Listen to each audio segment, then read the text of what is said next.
Last week we took you to the tourist parts of this beautifully chaotic city. But now it's time to take you on the path less travelled and show you something a bit different. From the top of this hill in Europe to a forest in Asia.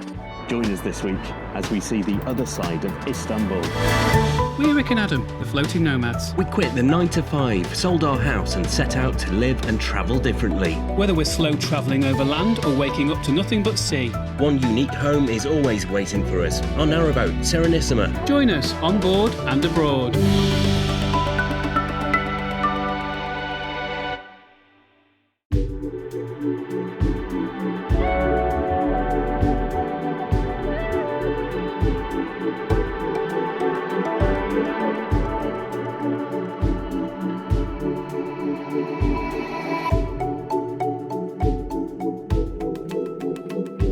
So we are currently on the top of a hill in what's known as Pierre Loti Park. And this is in the suburb of Eyüp. That's probably not how you say it, but I've lived in Yorkshire a long time, and it's spelled exactly how you would spell Eyüp if you're in Yorkshire. And it's how we've been pronouncing it. So we're about a 20-minute taxi ride from the ancient town, and yeah, some stunning views here over the Bosphorus and over to Asia, where we're going later. And it's not just a park to look at a nice view, it is actually a cemetery as well. It's like a vertical cemetery. It's really strange, like the layers of graves on top of each other. Yeah. So the plan today is to get down from this hill using a cable car, and then we're going to catch a ferry all the way over to the continent of Asia. But first, coffee. Can't beat a morning coffee with a view, and relatively cheap up here as well, about £2.70 for a big. I think these are bay leaves. It's a whole bay hedge. Yeah, it is. Pick some, sell them. Sell them, take them home. So I realised that I was feeling a bit kind of snotty and breathless, and I just suddenly thought to check the air quality today because it's really cold. It's about 5 degrees and sunny and still. And that's normally when you get really bad pollution, and yes, it's very poor. Right then, time to get a fresh breeze on the ferry then. An hour's ride to get us to a different continent.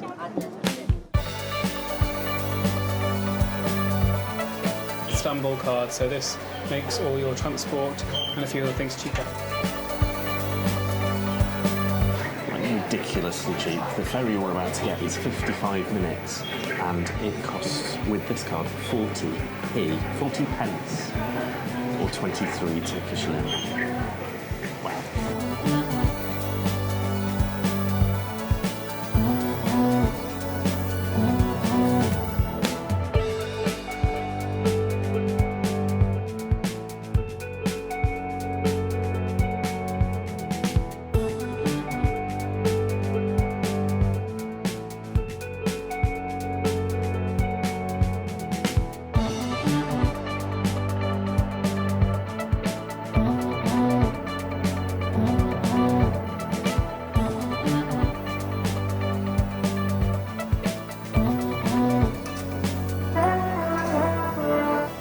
That's really interesting.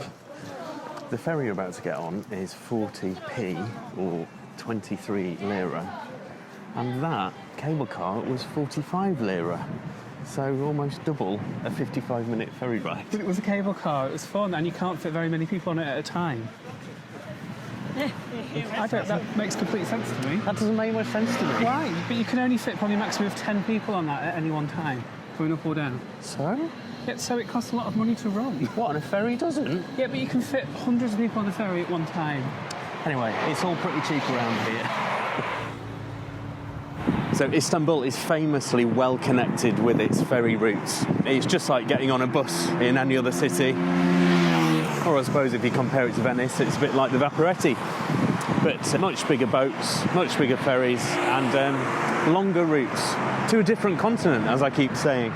And that is why the city wants to keep them cheap. They want people to use them just as they would a train or a bus.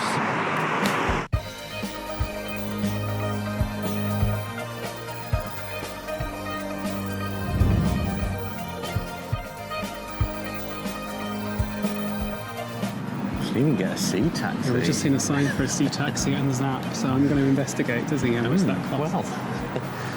Well, it's bound to be cheaper than Venice. Not sure where we'd get a taxi Bound to be cheaper than Venice. Of course it would be cheaper than Venice. Yeah. So... Yes. Yoda. I was thinking Miss Piggy, actually. It's the same though, isn't it?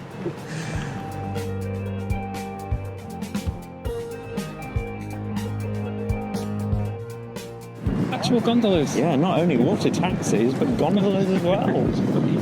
They only do like a route though. You can't think that you can use them for transport, but they're just for like a little pleasure cruise. Because they would do them. Time to get that ferry.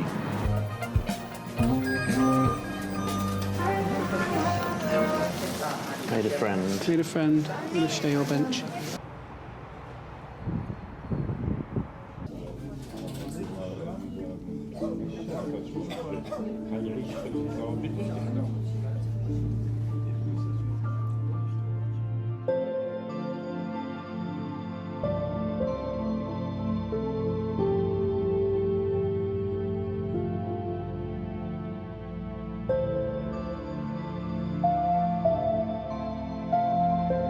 I got it wrong actually, it wasn't 40p. He looked it up on the internet, but it was more when we actually did it, but it was like about £1. But still £1. For 55 minutes on a ferry. Let's go.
Goodbye to Europe, and we can see Asia properly now. It's right in front of it. Goodbye Europe and the Golden Horn.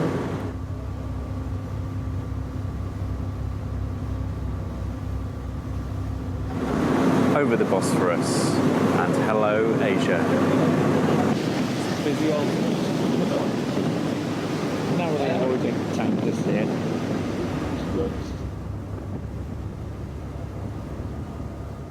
I think this is the best pound I've ever spent. This has been so cool. It's a beautiful day. It's quite cold, but warm enough to stand outside with your coat on, and the views are amazing.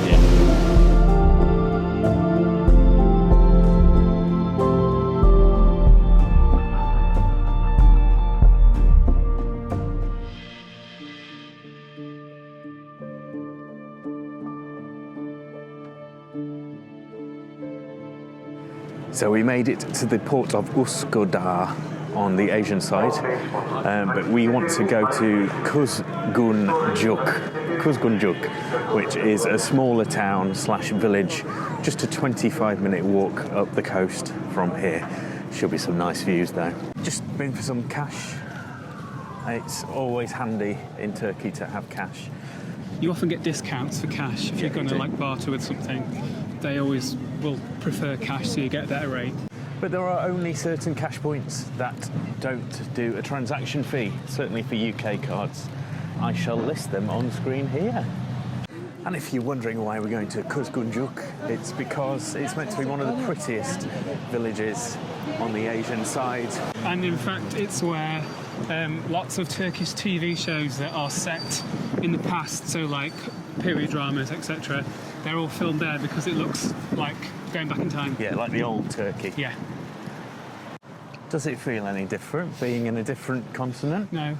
No. The Not architecture is slightly different, I think. Yeah. It's a bit newer.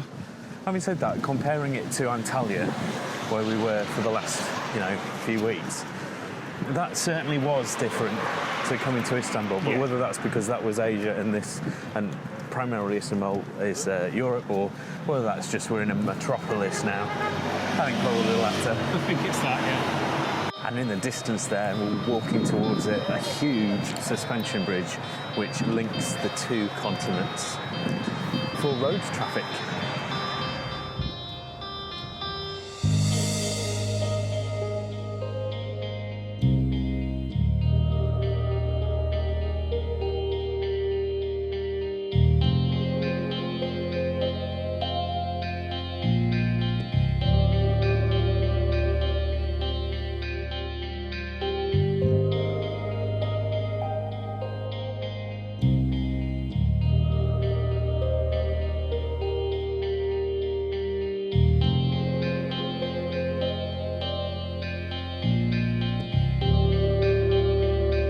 So what do you think of Kuzguncuk? It's really, really cute. Love all the different coloured buildings. It feels like you're in a completely different city. It does feel a bit like you've gone back in time. I really like it. Cafe culture, definitely. Nice boutique shops. And getting ready for another coffee, if I'm honest with you.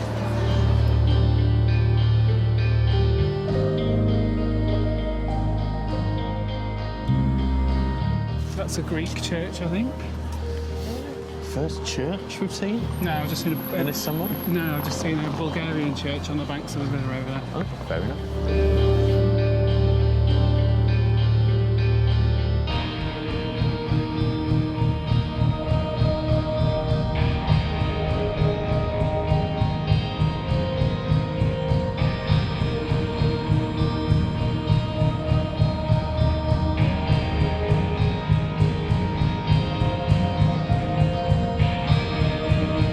Streets like that, isn't it? It's absolutely gorgeous. All the houses are different colours, all really kind of ornately decorated.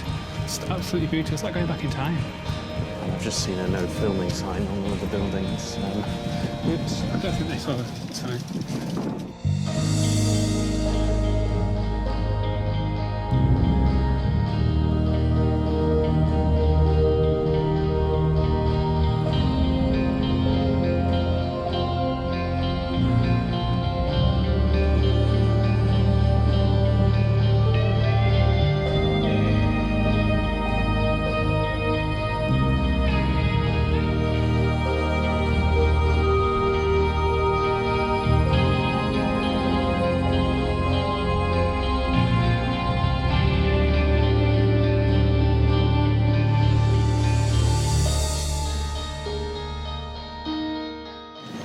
This is a nice, quaint village, but we can get to an even quieter spot. Let's travel further north. While we are on our way there, here are some on-screen thank yous for buying us coffee.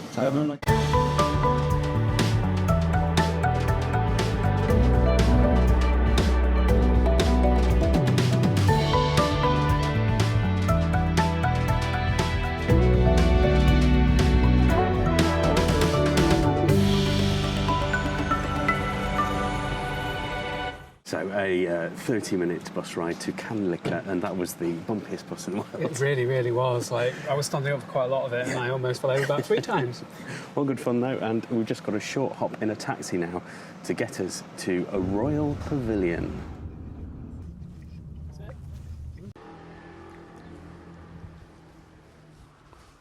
So this royal pavilion was built in 1907, and it's one of the finest examples of Art Nouveau in the whole of Istanbul.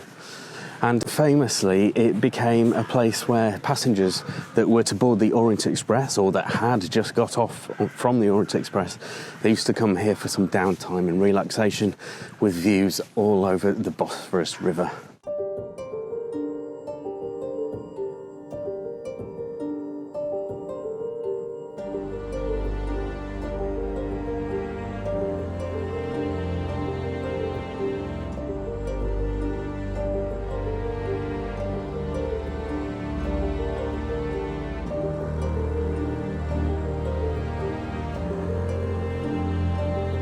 So the pavilion itself was built by Italian architect Delfo Simonati, and it was commissioned by the last kind of king of Egypt and the Sudan, called Abbas II. The British basically came to Egypt and sidelined him, so he decided to come here and spend his summers with the breeze from the Bosphorus.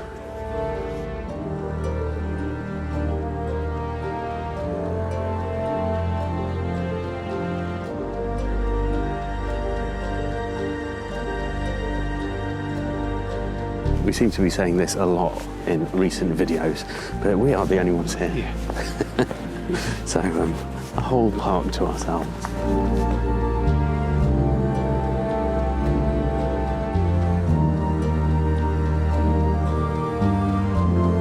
Cat in a bin.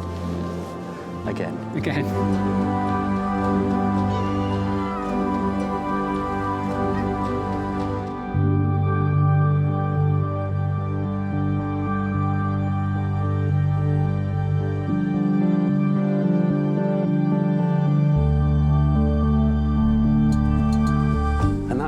Features one of the first steam-powered elevators in Istanbul.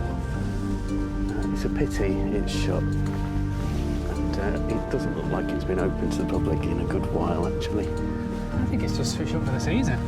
It might be just shut. I think it's just shut for the season. It's got air conditioning and things, like you can see it. Oh, that's true.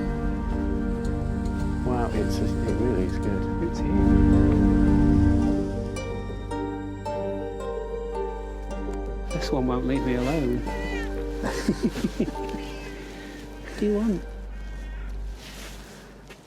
He wants a scratch. It's being our tour guide, I think. Yeah. Showing us where it wants us to go. As quite often happens in Turkey, you come for the sightseeing and the landmarks, but it just happens to be about the cats. Never seen as many cats all in one place as I have here, and I've been in Turkey for a long time now.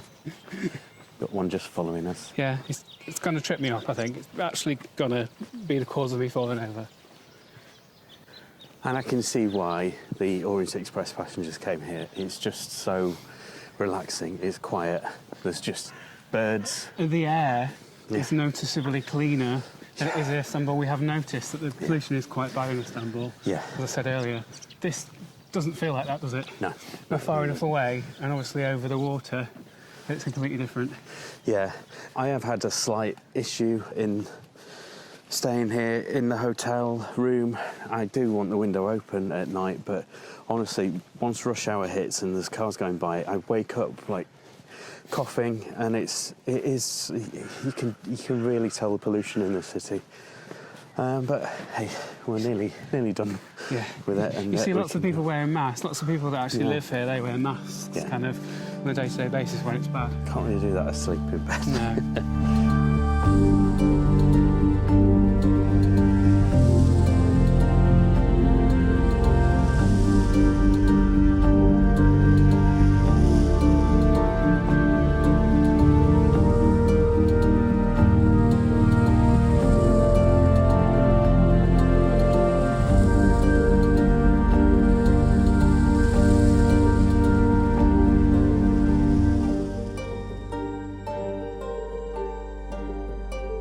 So it's nice to get out of the city and to a really quiet park. We have one last stop on the Asian side. But before we get there, let me just show you what happened 3 days ago.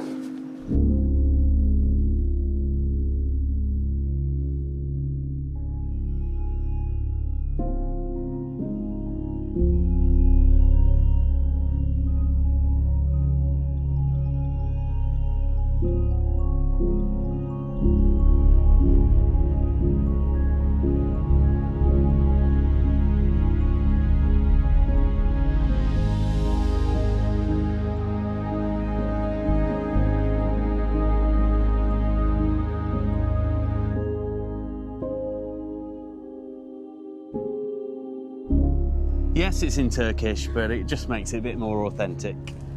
And why have we bought that book? So, I am a massive Agatha Christie fan, and this story, Murder on the Orient Express, starts in Istanbul and uses a fair few landmarks.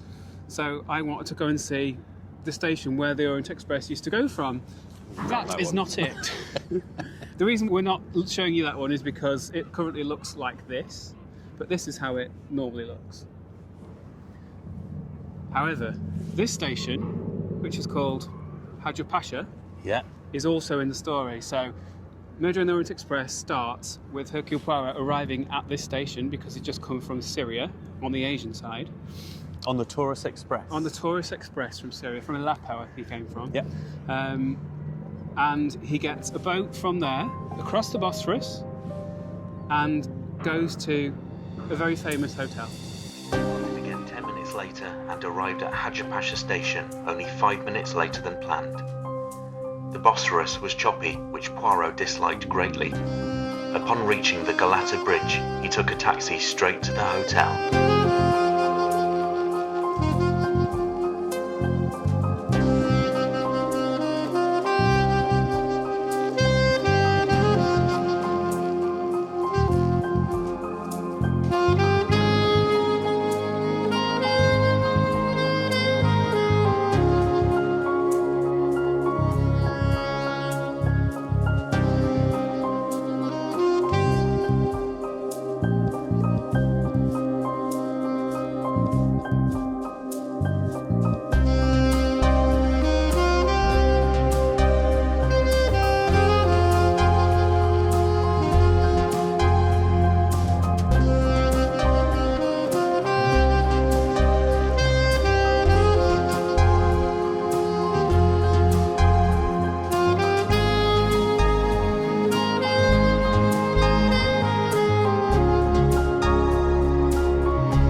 It's amazing where a book can lead you, isn't it? So here we are in the hotel where Poirot gets to when he arrives in Istanbul, and it was in this very building that Agatha Christie wrote her most famous book, Murder on the Orient Express. And actually, this hotel is like the pre-travel, pre-journey hotel for Orient Express passengers. So this is where they all used to stay, the Pera Palace Hotel in Istanbul. In room 411 was just upstairs, and it was in that room where she wrote it. Yeah, she wrote that very mystery, which is probably become the best well-known of all. I'm such a geek. I'm such a fan. It's so really good to be in here. I can't quite believe it. So we've had a Negroni each already in the other bar, which you've just seen, and now we've ordered a French 75 to toast Agatha and Poirot. In the Orient bar.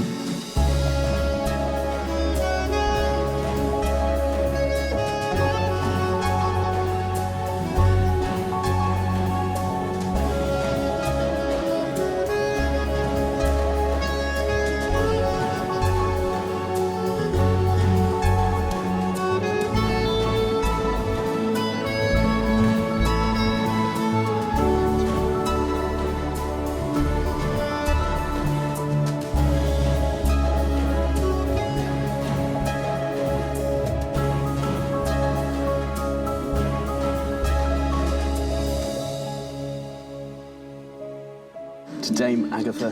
To Hercule Poirot.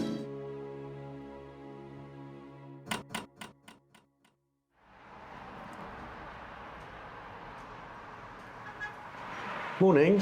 Last night was pretty amazing to be in that hotel. It was. But now we're back in our hotel, the Radisson, and it's nearly time for us to leave Istanbul. Yes, it's gone very, very fast. We've had 2 weeks here and we leave tomorrow morning. But it's been such an amazing time. I don't think we've ever been surprised by a city as much as this one. True. We look forward to everywhere we go to, but we're perhaps not looking forward to this one as much as some of the cities in the past. But we were so wrong, and we would definitely be back. We thought it would be really busy. We thought we'd seen mosques, we'd seen the Spice Bazaar, we'd seen the Grand Bazaar, and you get an impression of a place when you see little vignettes like that. But it's obviously those things are here, but there is so much more. Yeah, it can seem quite overwhelming from things that you look at online before you get here, but it totally doesn't have to be. And as you've seen, we've found quiet places, especially on the Asian side, which we look out to from this balcony here.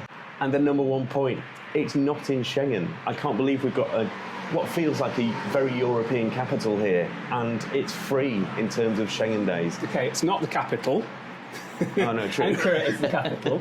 It feels like. But yes, Adam's right. So it feels like you are in Budapest, Berlin, Prague, which are all obviously European capitals, but it's obviously not in Schengen, so that means we can come here and our Schengen days will start counting down. So this will not be our last visit to Istanbul. And as you can see, it's sunny, even in January, so we will be back. And I've already looked at Airbnbs for next year, just in case, to see how much it would cost for a month. And they're about the same, maybe a little bit more than we paid in Antalya. Yeah. And speaking of costs, some things in this city are ridiculously inexpensive. Travel, for one. You saw how much we paid on public transport today, but even taxis are so cheap as well. For long rides, you're paying really, really cheap rates. And the food it's not as cheap as the south of Turkey, but it's still cheap compared to UK.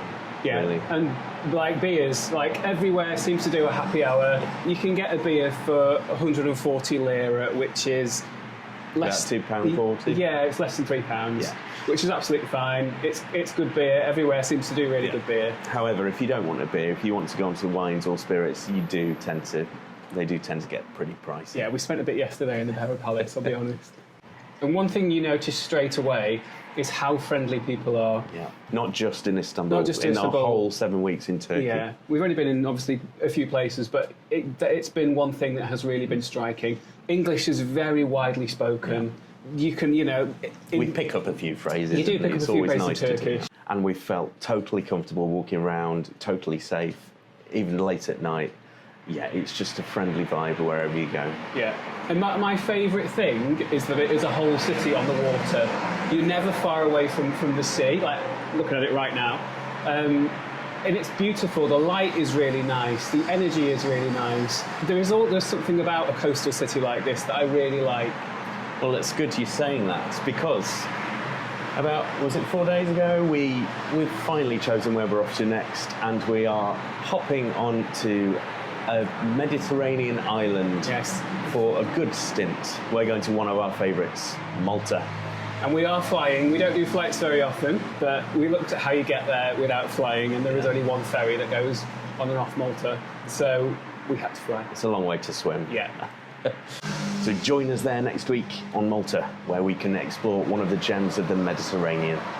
If you'd like what you've seen today, please do give us a thumbs up and subscribe. It's free for you to do, but it really does help our channel. And please do hype the video. If you're watching this on a mobile device, there should be a hype button underneath the video. If you could hit that, it really does help us out. Yeah. And please do comment on this video and all the others. We love hearing from you, and we do always reply. Until next time, in Malta. Bye. Bye.